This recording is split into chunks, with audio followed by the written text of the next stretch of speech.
What's going on, Legion? Azrael here, like always, and alright, we got something kind of, we got something to freaking say. This is the international TV spot trailer numero uno. I don't know what two is in Japanese, or, whatever. I don't really know how else to intro this. It's another international trailer. Unlike Captain America, where I've seen, oh my god, a TV spot for all 8 members of both teams, pretty much, or combined, whatever. And everything in between. I don't know. I swear, I pray that we haven't seen the best part of Avengers. There has to, Captain America. There has to be a twist. There has to be, because we've already seen Spider-Man and Wolverine. That's telling me there's something that's incredible. But on the other side of Marvel, the other side of that coin, I believe, for me, the better side, the mutant side, this is the other Part 2 international trailer for X-Men Apocalypse. Let's get into it. Let's check it out. Let's see what it's all about. Let's hope it's fucking good. Apocalypse. He's more powerful than you could possibly imagine. Oh yeah, she's in it. For the strongest. He means to destroy this world. 漫威宇宙巅峰之作。 I am here to heal Charles. Is that racist? They took him. The world needs the X-Men. That's why we're here, to fight. I like that scene where you get to see them all. Let's go to war. Let's do it. Oh yeah.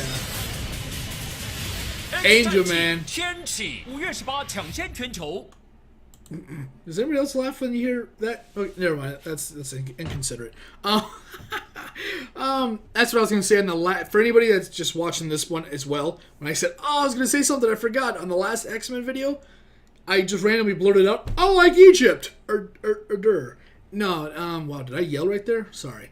Growing up, I used to be a huge fan of just the whole Egyptian culture, specifically throughout Ramses and the Tuts and all. Oh, did I say Tuts in general? Just all the story, all the lore, all the family, and everything about them. I've always loved Egypt. It was one of my favorite cultures to just read about. I had a bunch of books, and I've never been a huge fan of Apocalypse. I like Apocalypse for one reason. One of my friends used to tell me I liked all the strong people, and I couldn't like anybody that was not a badass, which isn't really true. But I don't like Apocalypse because he's Apocalypse. I like Apocalypse because of and the general lore of him. His ability, besides being kind of strong, was his mutant ability was way beyond his time.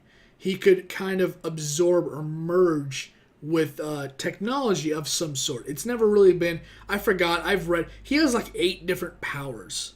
No joke. And a lot of those powers come from him interacting with. They didn't call it mother. No, not mothership. Did they? No, that's something else. I think.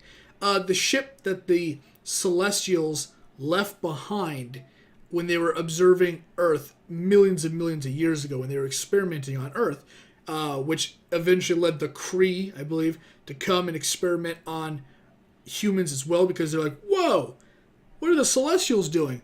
Let's check that out. And that's actually kind of a quote from the Marvel database, whatever. And that's where the Inhumans, I believe, come from. And I don't remember what is it? Why did I do that with my tongue? The Eternals, the Externals, and the Inhumans, I believe, both came from the Kree, or whoever, that alien, one of the two, and the other, in some ways, some things they say that mutants came from World War II experiments. That's a different, I think, a what if storyline. Another what if is the Celestials, what created the rest of the anomalies in humanity. In one iteration, it said that the superhumans or whatever, the metahumans, were from the Celestials, and the mutants were just from whatever. And then, like I said, Celestials also created the mutants. There's so many different ways that it goes about it. So many avenues, and I don't remember which ones are which. And Celestials, man, are incredible. For anybody that doesn't know what a Celestial is, first of all, just go to Marvel database and then type in Celestials, and you'll read all about them. If you're trying to wonder, where have I maybe seen or heard that before? Guardians of the Galaxy, when they are talking to the curator fucker, the collector, and they're showing him, or he's explaining what the Infinity Stones are, and you see that big ass dude with the giant, like, not staff but like axe thing, and he goes like this, the purple stone, I think it was the Mind Stone, and he blows up that planet. That's a celestial. They like live, their universe is like the hyperspace universe or something. It's really crazy. And what was really cool is that Asgard and the Celestials like hate each other, because the Celestials are like scientists almost. They experiment on life. And Asgard are kind of like, not mystics, but like technology in the form of mystical kind of powers. It's weird. And one of the Celestials actually was like, this planet's no more, useful to us. Gone. And destroyed it. And Thor, this is thousands of years ago, Thor goes, what the fuck's that bright light? And he flew over to see this planet exploded. And he goes, what are you doing? What happened here?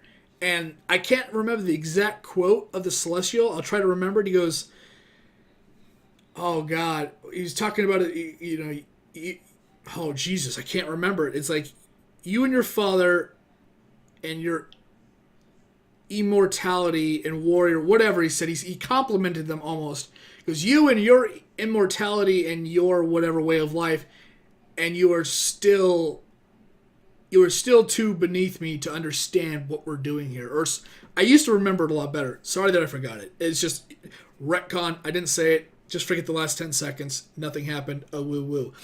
And pretty much so he's pretty much said that even with your immortality and awesomeness, you are still not capable of comprehending what we're doing here. That's pretty much what he said. And Thor, this is for anybody that thinks that Thor was the greatest character ever, because some people think that he's just the strongest out of everybody. When Thor met the Tribunal, looked that up, and he said, even with my wisdom and the wisdom of my father, to know there's a being even above you puts me in awe, or something along that lines. Because the Living Tribunal is only, he's second, he's only, how the fuck do you say that? He's as strong. He's like, oh fuck, I can't remember how to say it. He's second strength of like the universe, only surpassed by the being above all others, which is like the God in Marvel, the one that created all the multiverse and everything. It's really cool, really insane. Go look at Marvel Database, and you'll just spend hours and hours of reading stuff if you're into that kind of thing. And yeah, I'm going to leave it there. I kind of rambled on. We're going on to an 8-minute video. I am so sorry. If you took the time to watch this video, people just see 8 minutes and are like, I'm out, man. I'm not going to watch that. That's unfortunate. But for those of you that decided to stick around, hang out, watch the video, thanks. I appreciate it. If you want to leave a comment down below talking about all the Marvel lore that you love to know, love to see, love to hear you. If you like the video, leave a thumbs up. If you want to share, subscribe. Remember, it's completely up to you. I do appreciate it, though. It is free. It takes no time. Thanks for watching. Thanks for hanging out. Once again, my name is Azrael, and I'll see you on whatever video I'm doing next. Later, guys.